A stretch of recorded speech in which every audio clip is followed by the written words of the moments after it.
देखो भाई, last lecture में हम पढ़ रहे थे सिग्माट्रोपिक रीअरेंजमेंट।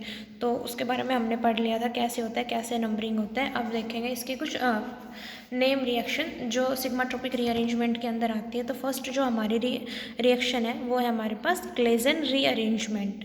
तो क्लेजन रीअरेंजमेंट है, इसके अंदर 3 सिग्माट्रोपिक रीअरेंजमेंट होता है। और ये हमारी पहली सिग्माट्रोपिक रीअरेंजमेंट है विच वॉज डिस्कवर्ड। मतलब जो सबसे पहले रीअरेंजमेंट देखा गया था सिग्माट्रोपिक में, वो क्लेजन रीअरेंजमेंट के अंदर ही देखा गया था। उसके बाद क्या होती है भाई, इसके अंदर हम अपना जो रिएजेंट होता है वो होता है एलाइल फिनाइल ईथर, हमारा रिएक्टेंट होता है। कोई सॉल्वेंट यूज़ नहीं होता क्योंकि पेरिसाइक्लिक रिएक्शन है, नॉर्मल हीट की प्रेजेंस में होएगी। और क्या बनता है हमारे पास, ऑर्थो एलाइल फिनोल। तो क्या लेके चलेंगे हम, एलाइल फिनाइल ईथर, मतलब allyl group phenyl group ether. तो एलाइल फिनाइल ईथर ग्रुप लेके चलेंगे और मिलेगा क्या हमें, ऑर्थो एलाइल फिनोल की जनरली फॉर्मेशन होगी।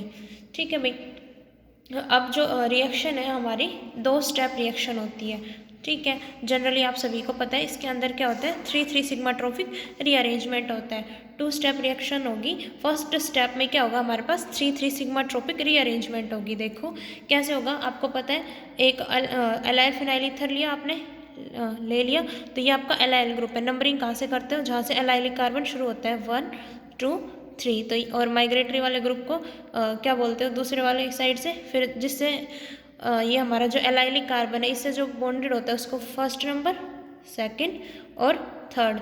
अब क्या होगा, ये वाला बॉन्ड टूटेगा इधर, ये तीसरे वाला इसके ऊपर, ये बॉन्ड इधर शिफ्ट हो जाएगा। क्या बनेगा, ये पूरी बेंजीन रिंग, डबल बॉन्ड ये as it is, double bond O CS2 CS, double bond CS2। तो सिंपल देखोगे आपका तीसरे थर्ड पोजीशन से हमारा माइग्रेटरी ग्रुप माइग्रेट हुआ है, और कहाँ पे, अल्किनाइल चेन के तीसरी जगह, तीसरी पोजीशन पे आके लगा है। तो रीअरेंजमेंट क्या हो जाएगा, 3 सिग्माट्रोपिक रीअरेंजमेंट। तो ये होता है हमारा फर्स्ट स्टेप। सेकंड स्टेप के अंदर सिंपली क्या होगा, अब देखो आपने इसने हमारी एरोमेटिसिटी को रिगेन कराना है, क्योंकि तब आपका ये प्रोडक्ट बना।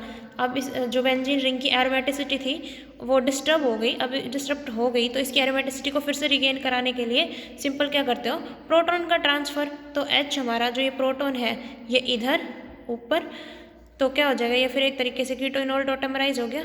तो क्या हो जाएगा, OH, बल्कि कीटोइनॉल टोटेमराइज भी क्या हो, हमारा सिंपल प्रोटॉन का ट्रांसफ़र हुआ है और एरोमेटिसिटी रिंग की रिगेन हो जाएगी। तो ये ortho allyl phenol, ortho position पे जो फिनोल है उसके ऑर्थो पोजीशन पे हमारा एलाइल ग्रुप लगाया, तो यहाँ से ऑर्थो एलाइल फिनोल की फॉर्मेशन हो जाएगी। ये थी हमारे सिंपल क्लेजन रीअरेंजमेंट।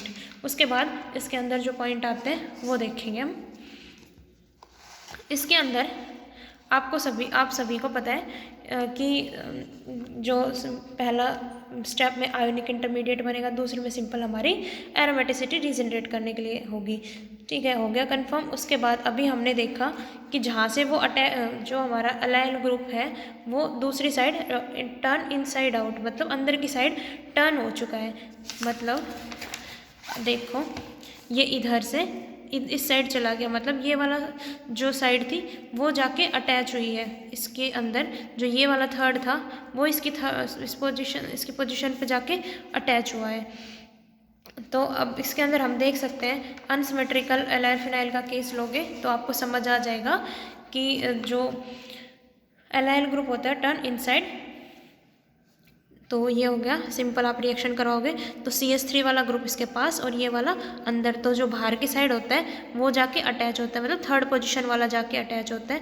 वही तो सिंपल रिएक्शन करवानी। फर्स्ट स्टेप में पेरिसाइक्लिक रिएक्शन करवाओगे, सिग्माट्रोपिक रीअरेंजमेंट, वही 1 2 3 1 2 3, वही सिंपल हमारे पास ये इधर, ये इसके ऊपर, ये वाला कार्बन इधर।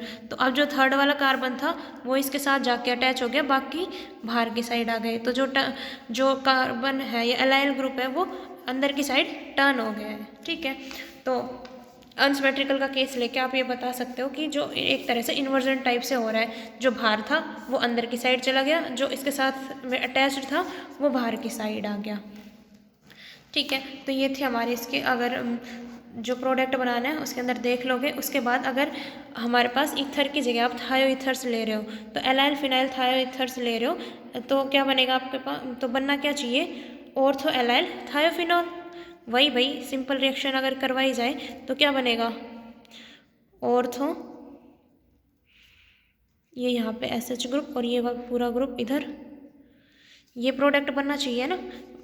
तो इस रिएक्शन को क्या बोलते हैं अब, थायोक्लेजन रीअरेंजमेंट। मतलब अगर ऑक्सीजन की जगह सल्फर ले लिया तो, या ईथर्स की जगह थायो ईथर्स ले लिया तो रिएक्शन को क्लेजन रीअरेंजमेंट की जगह क्या बोल दोगे, थायोक्लेजन रीअरेंजमेंट। लेकिन जो आपका ये होता है थायोफिनॉल, ये कैसा होता है भाई, हमारा अनस्टेबल कंपाउंड होता है। तो इस वजह से ये कंपाउंड फॉर्म ना होके हमारे पास बाईसाइक्लिक रिंग की फॉर्मेशन होती है। तो इसके अगर हीट किया जाए तो ये वाला प्रोडक्ट नहीं बनेगा, प्रोडक्ट बनेगा ये, बाईसाइक्लिक रिंग की जनरली फॉर्मेशन होगी। नेक्स्ट देखो, अगर हमारे पास एलाइल विनाइल ईथर है वो भी इस रिएक्शन को दे सकते हैं। और इसके केस में एलाइल विनाइल ईथर के केस में रिएक्शन को बोलते हैं आप क्लेजन-कोप रीअरेंजमेंट। फॉर एग्जांपल ये एलाइल विनाइल ईथर, तो ये इधर एलाइलिक पोजीशन, इधर विनाइलिक पोजीशन। तो जो ये एलाइल ग्रुप, ये vinyl group, allyl vinyl ether क्या देंगे, 3-3 रीअरेंजमेंट। सिमिलरली वैसे ही तो 1 2 3 ऐसे ही 1 2 3, ये इधर, ये वाला इसके ऊपर, ये बॉन्ड इधर, ये हमारे प्रोडक्ट की फॉर्मेशन हो जाएगी। और जो ये रिएक्शन है इसका नाम क्या हो जाएगा, क्लेजन-कोप रीअरेंजमेंट। ऐसे सिमिलरली अगर एलाइल विनाइल ईथर में ऑक्सीजन को नाइट्रोजन से रिप्लेस कर दिया जाए तो भी हमारे पास सिंपल ऐसे ही अब ऑक्सीजन की जगह नाइट्रोजन आ जाएगी, तो फिर अमीनो डेरिवेटिव हमें मिल जाएंगे। ठीक है भाई। अब देखो हम क्या पढ़ रहे थे, क्लेजन-कोप रीअरेंजमेंट। तो क्लेजन-कोप रीअरेंजमेंट के अंदर क्या लेके चलना है आपने, एलाइल विनाइल ईथर। अगर एलाइल फिनाइल ईथर है सिंपल तो रिएक्शन है क्लेजन रीअरेंजमेंट, और अगर एलाइल विनाइल ईथर आ गया तो उसके केस में जो नाम है रिएक्शन का, एलाइल विनाइल ईथर के केस में जो रिएक्शन का नाम है वो हो जाएगा क्लेजन-कोप रीअरेंजमेंट। उसके बाद देखो, अब क्लेजन-कोप रीअरेंजमेंट के अंदर आपका स्टार्टिंग मटेरियल था एलाइल विनाइल ईथर। तो एलाइल विनाइल ईथर को आप कैसे बना सकते हो, एल्काइल अल्कोहल और विनाइल अल्कोहल दोनों के बीच रिएक्शन करवा के। लेकिन जनरली क्या होता है भाई, हमारे पास आप जो विनाइल अल्कोहल होते हैं वो जनरली अनस्टेबल होते हैं नेचर के अंदर। एलाइल अल्कोहल तो स्टेबल होते हैं, लेकिन विनाइल अल्कोहल्स होते हैं वो अनस्टेबल होते हैं। और विनाइल अल्कोहल्स की जगह फिर हम क्या लेते हैं, एसीटल ऑफ एसिटल्डिहाइड या मिथाइल अल्कोहल यूज़ करते हैं। ठीक है। तो आपको अगर ये बनाना है, आपका स्टार्टिंग मटेरियल क्लेजन-कोप रीअरेंजमेंट के अंदर क्या था आपका, एलाइल विनाइल ईथर। तो उसके लिए आप डायरेक्ट विनाइल अल्कोहल्स को यूज़ नहीं करोगे, आप यूज़ करोगे एसीटल ऑफ एसिटल्डिहाइड, मतलब एसिटल्डिहाइड का एसीटल या फिर मिथाइल अल्कोहल का आपको यूज़ करना है। सिंपल इन्होंने बना के भी दिखा रखा है। एल्डिहाइड है, इथेनॉल के साथ रिएक्ट करोगे, CH3COCH3CH। ठीक है। ये आप ओवरऑल रिएक्शन दिखाओगे, COMe ये आपका एलाइल अल्कोहल हो गया। ये आपका विनाइल अल्कोहल आप यूज़ नहीं करोगे, उसकी जगह आप ये वाला प्रोडक्ट आप यूज करोगे। सिंपल आपकी रिएक्शन होगी, ये आपके पास एलाइल विनाइल ईथर की फॉर्मेशन हो जाएगी। फिर वही 3-3 सिग्मा ट्रॉपिक रीअरेंजमेंट कैसे होगा, 1 2 3 1 2 3, ये इधर, ये वाला बॉन्ड इसके पास, ये इधर, ये इस पे और ये इस पे। तो वही 3-3 सिग्मा ट्रॉपिक रीअरेंजमेंट। सिंपल ये हमारे पास गामा डेल्टा अनसैचुरेटेड एल्डिहाइड की फॉर्मेशन हो जाएगी। ठीक है। तो ये थी हमारी क्लेजन-कोप रीअरेंजमेंट। अगर ये ऑर्थो एलाइल इमीडिएट्स यूज़ किया जाए, अभी यूज कर रहे थे आप ये, तो एलाइल फिनाइल ईथर यूज़ कर ले, एलाइल विनाइल ईथर यूज़ कर दिया।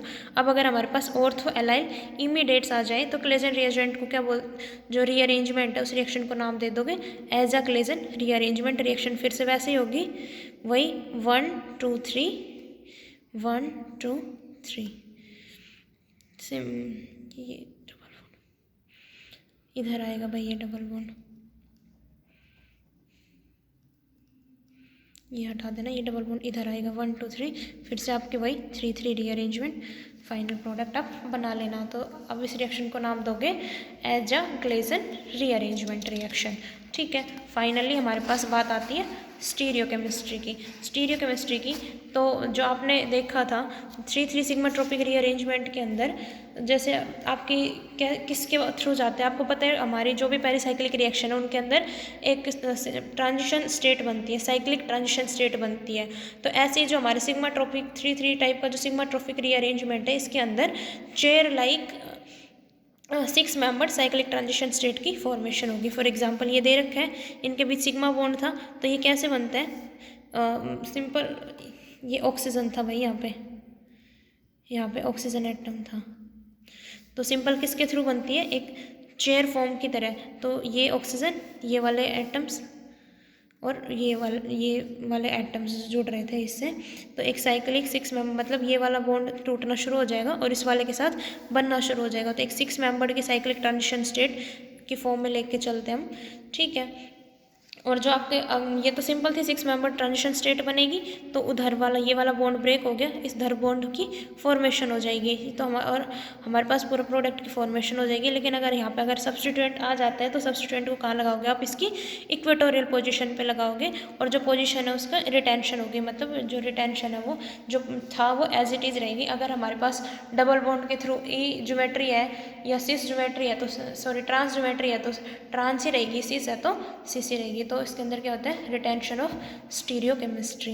एग्जाम्पल दे रखा है ये सब्स्टिट्यूशन वाला, डबल बॉन्ड ओ, इसके केस में 3,3 सिग्मा ट्रॉपिक रीअरेंजमेंट, तो जो आर ग्रुप है इसके स्टीरियो एज इट इज़ रहेगी। ये अगर पहले इक्वेटोरियल, मतलब पहले आपका ई ट्रांस ज्योमेट्री है तो बाद में भी ई ट्रांस ज्योमेट्री रहेगी, या फिर सी से जेड है तो सी सी रहेगी।